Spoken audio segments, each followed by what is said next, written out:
रोज़ मेरा चैलेंज मैं हूँ कि मैंने तो मेहनत तो करनी ही पड़ेगी। मेरे लिए तो मॉडलिंग भी डिफ़िकल्ट थी और मेरे लिए तो एक्टिंग भी डिफ़िकल्ट। तो आई थिंक आई वाज़ शायद 22, 23 जब मैंने इंदिरा गांधी जी का यंग टाइम का भी रोल प्ले किया था और मैंने उनके मिडिल एज का भी रोल प्ले किया था। तो I am into multiple things.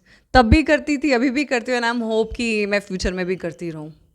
Myths but factors बहुत सारे हैं जी। तो अभी तक जितने भी आपने रोल्स किए हैं, जितनी भी मूवीज़ में किया है आपने काम या फिर मॉडलिंग किया, सबसे ज़्यादा मुश्किल आपको क्या लगा? आसान तो कुछ भी नहीं होता, स्पेशली जब आप इस फील्ड से नहीं हैं, आपका कोई ऐसा बैकग्राउंड नहीं है। मेरे पूरे ख़ानदान में जब तक कि मेरी जनरेशन है उससे पहले ना कोई मॉडल था, ना कोई एक्ट्रेस था, ना कोई एक्टर था, तो कोई डायरेक्टर नहीं, कोई प्रोड्यूसर नहीं। तो उस टाइम पे ऐसी जगह से आना बहुत मुश्किल है, सब कुछ बहुत मुश्किल है। बट फिर आपको पता है कि this is what you want to do and in this you can excel. शायद भगवान जी ने ये सोचा आपके लिए दिस इज़ द बेस्ट और इससे बेस्ट कुछ नहीं हो सकता। तो मेहनत तो करनी ही पड़ेगी। मेरे लिए तो मॉडलिंग भी डिफ़िकल्ट थी और मेरे लिए तो एक्टिंग भी डिफ़िकल्ट थी। बट जब मैंने उसमें एक्सेल करना शुरू किया, जब मैंने मेहनत करनी शुरू की, जब मैंने चीज़ों को समझना शुरू किया, जब मैं टेक्निकली करने लगी और प्रैक्टिकली करने लगी, तो करते गए, लोगों का साथ मिलता गया, लोगों ने सपोर्ट किया, आपने खुद इतना मेहनत हार्ड वर्क किया, फिर हो जाता है। एग्जाम्पल के तौर पे अगर आप हमें कोई ऐसा रोल बता सके, कोई मूवी के बारे में बता सके हमें। मैं मेरी खुद की मूवी के बारे में बता सकूँ तो मेरी वैसे तो हर प्रोजेक्ट डिफ़िकल्ट होता है क्योंकि कोई भी प्रोजेक्ट ना एक प्रोजेक्ट दूसरे प्रोजेक्ट से ना सिमिलर नहीं होता कभी भी। तो कैरेक्टर्स हैं, अब मैंने वो भी कैरेक्टर किया है कि मैं जब मैंने वो मूवी की थी तो आई थिंक आई वाज़ शायद 22, 23 जब मैंने इंदिरा गांधी जी का यंग टाइम का भी रोल प्ले किया था और मैंने उनके मिडिल एज का भी रोल प्ले किया था। तो मेरे लिए तो उस चीज़ को भी समझना डिफ़िकल्ट था कि कोई मिडिल एज में कैसा होता है और ओल्डर एज में कैसा होता है। एंड प्लेइंग इंदिरा गांधी जीज role is actually is not a easy thing, but मैंने वो भी किया। तो उसके बाद मैंने कजरी का कैरेक्टर किया बलमा 420 में, मेरी फर्स्ट भोजपुरी फिल्म थी, उसमें मैं चोर बनी हूँ, लेकिन मैं ब्यूटीफुल हॉट हैपनिंग चोर बनी हूँ। अब चोरी तो मैंने लाइफ में कभी की नहीं थी और मुझे वो करनी भी नहीं आ रही है, तो मेरे डायरेक्टर्स मुझे सिखा रहे हैं कि कैसे करना है, कैसे चालाकी लानी है एक्सप्रेशंस में, तो वो भी किया। तो मेरे लिए तो वो भी डिफ़िकल्ट था, स्पेशली जो चीज़ आपने कभी जी ना हो। एक होता है एक्सप्रेशन और इमोशन, और एक्टिंग एक ऐसी है कि अगर आपने लाइफ में कभी की है तो आप वो एक्टिंग करने की कोशिश कर सकते हो। बट अगर कोई चीज़ आपने लाइफ में कभी की नहीं है, उसको फील करके, इनैक्ट करके और उसको अपने आप के अंदर नेचुरली ला के करना, वो सब मुश्किल है, आसान कुछ नहीं है। तो मेरा वो कैरेक्टर की भी मैं बात कर रही थी, फिर मैं ये कैरेक्टर की भी बात कर रही थी, फिर मैं अपनी पहली फिल्म की बात कर रही थी जो मेरी पहली हिंदी फिल्म थी।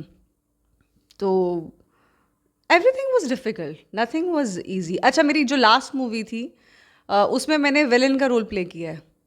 सो मैंने विलन रोल्स कभी नहीं किए थे, तो वो जब विलन रोल किया तो मज़ा तो बड़ा आ रहा था करने में, क्योंकि ज़्यादा आपको ऐसे एक्सप्रेशंस, मतलब हंसी मजाक वाले चुलबुले एक्सप्रेशंस नहीं रखने, आपको गुस्से में रहना है हमेशा और ऐसा। तो दैट वाज आल्सो चैलेंजिंग या। अभी तक इतने सारे आपने करेक्टर्स प्ले किए हैं, उनमें से ऐसा करेक्टर कोई है अभी भी रह गया हो जो आपको लगे कि ये करेक्टर मुझे अभी भी करना है? ऐसे बहुत सारे कैरेक्टर्स हैं, स्पेशली जब हम एक्टिवली काम कर रहे थे तो उन दिनों में ना OTTs नहीं थे और वेब सीरीज़ नहीं थी, ये सब डॉक्यूमेंट्रीज़ नहीं बन रही थी। स्पेसिफिक टाइप की फ़िल्में बनती थी और वो स्पेसिफिक एक्टर्स के लिए बनती थी, स्पेसिफिक एज ग्रुप्स के लिए बनती थी कि अगर आप में ये स्किल है तो ये चल रहा है इंडस्ट्री में तो आपको काम मिलेगा। लेकिन अब OTT आने की वजह से ये हो गया है कि मुझे ऐसे लगता है कि हर एक्टर के लिए, हर फीमेल एक्टर के लिए, हर मेल एक्टर के लिए देर इज़ अ स्कोप कि आप वो रोल प्ले कर सकते हो at any age, at any time, बशर्त आपने पहले क्या किया क्या नहीं किया, आपकी जो चीज़ें रह गई हैं आप उसको फुलफ़िल कर सकते हो। तो ऐसे बहुत सारे कैरेक्टर्स हैं जो मैं करना चाहती हूँ। So let's see if I will actively ever do और नॉट या। ऐसा कोई एक्टर होगा जिसके साथ आप काम करना चाहोगे, जैसे कि शाहरुख खान है, किसी कोई है ऐसा नाम जिसका आप फ़ैन हो उनकी और आप उनके साथ काम करना चाहेंगी? नहीं, इट्स नथिंग लाइक दैट कि ख्वाब उतने ही रखो जितना आपको लगे आप पूरे कर सकते हो, जितना आप में दम है पूरे करने का। तो मैं एक्टिवली काम करके, एक्टिंग मॉडलिंग करके मैं छोड़ चुकी हूँ। मैं प्रोड्यूसर थी, प्रोड्यूसर से स्टार्ट किया था और उसके बाद मैंने एक्टिंग मॉडलिंग की, उसके बाद मैं दोबारा प्रोड्यूसर पे आ गई। तो अभी मैं कुछ टाइम से एक्टिवली एक्टिंग कर ही नहीं रही हूँ। तो एज सच मैं ऐसा कुछ सोच भी नहीं रही हूँ कि मैं शाहरुख खान के साथ काम करना चाहूँगी या मैं सलमान खान के साथ काम करना चाहूँगी। चाहत हर किसी की होती है, जो इस फील्ड में आता है उसकी हर किसी की चाहत होती है बड़े नाम के साथ काम करने की। बट हमें पता है हम क्या कर सकते हैं और क्या नहीं कर सकते हैं। अब हम नेक्स्ट टॉपिक की तरफ बढ़े, पर उससे पहले मेरा एक लास्ट सवाल रहेगा आपका इंडस्ट्री से ही जुड़ा हुआ, कि आपका जितनी भी इंडस्ट्री है, चाहे रीजनल की बात करें, बॉलीवुड की बात करें, हॉलीवुड की बात करें, आपका कोई इंस्पिरेशन हो, जो कि रोल मॉडल है कोई आपका? मेरा रोल मॉडल मैं खुद ही हूँ, बिकॉज़ मुझे ऐसे लगता है कि मैं किसी के साथ अपने आप को कंपेयर नहीं कर सकती और मैं किसी के जैसे बन भी नहीं सकती। मैं खुद रोज़, मेरा चैलेंज मैं हूँ कि मैंने आज जो काम किया कल मैं इससे बेटर काम कर सकती हूँ क्या? अगर मैं कर सकती हूँ तो मैं उसकी मेहनत करूँ। अदरवाइज़ रोल मॉडल तो मेरे फादर हैं, मेरी मदर हैं, जिन्होंने इतना हार्ड वर्क करके मुझे यहाँ तक पहुँचाया है। जिन्होंने मेरे को पूरी दुनिया दिखाई, जिन्होंने मुझे पूरी इंडस्ट्री दिखाई। जब कोई भी नहीं सोचता था कि ये इंडस्ट्री अच्छी होती है लड़कियों के लिए, ख़ास तौर पे मेरे ख़ानदान में, मेरी फैमिली में पीपल से दैट कि नहीं यार ये फील्ड अच्छी नहीं है, यहाँ पे नहीं जाना एंड ऑल ऑफ दैट। मेरे फादर फिर भी मुझे लेके गए, फिर भी मेरे साथ रहे, फिर भी उन्होंने मुझे इंडस्ट्री में सक्सेसफुल बना के दिखाया, जबकि मुझे खुद डाउट होता था कि शायद मैं हीरोइन बन पाऊँगी या शायद मैं एक्ट्रेस बन पाऊँगी या नहीं बन पाऊँगी। तो मेरे रोल मॉडल वो हैं या फिर मैं खुद, दैट इज़ इट। तो अगर हम किसी और चीज़ की बात करें, जैसे कि हर इंसान की हॉबी होती है या फिर कुछ और होता है, जैसे मॉडलिंग और एक्टिंग के अलावा आपका कोई बिजनेस है या फिर कुछ और आप काम करती हैं आज के टाइम पे? क्योंकि जिसे हम बात करें, अभी आपने एक्टिंग छोड़ दी है, तो उसके बाद आपने बिजनेस में आई हैं या फिर कुछ और काम करते हैं, वो हमारी ऑडियंस को बताएं। जी, मैं पहले प्रोड्यूसर थी, बिफोर मॉडल, बिफोर एक्ट्रेस मैं प्रोड्यूसर थी। बिकॉज़ मेरे फादर प्रोड्यूसर थे, वो चीज़ें करते थे तो उन्होंने मुझे भी इन्वॉल्व कर लिया था उसमें। तो हम लोगों की म्यूज़िक कंपनी थी, पंजाबी म्यूज़िक कंपनी थी जिसमें मैं प्रोड्यूसर थी। हमने वो रन की। उसके बाद हमारा इंस्टीट्यूट था, मॉडलिंग डांसिंग इंस्टीट्यूट था चंडीगढ़ में, तो हम लोगों ने वो रन किया। मैं as a producer, as a co founder आप लगा लो, मैं वहाँ पे सीखती भी थी और सिखाती भी थी। तो हमारा प्रॉपर इंस्टीट्यूट चलता था वहाँ पे। वो हो गया। उसके बाद then I came into modelling, then I came into acting. उसके बाद वापस से जब मैंने उसको थोड़ा थोड़ा छोड़ा और मैं दुबई चली गई, दुबई से वापस आई। उसके बाद अगेन मैंने इंस्टीट्यूट खोला जम्मू में, क्योंकि फिर मैं जम्मू मूव हो गई थी। मेरी मदर जम्मू आना चाहती थी, she wanted to come back to her roots. तो हम लोग जम्मू शिफ्ट हो गए।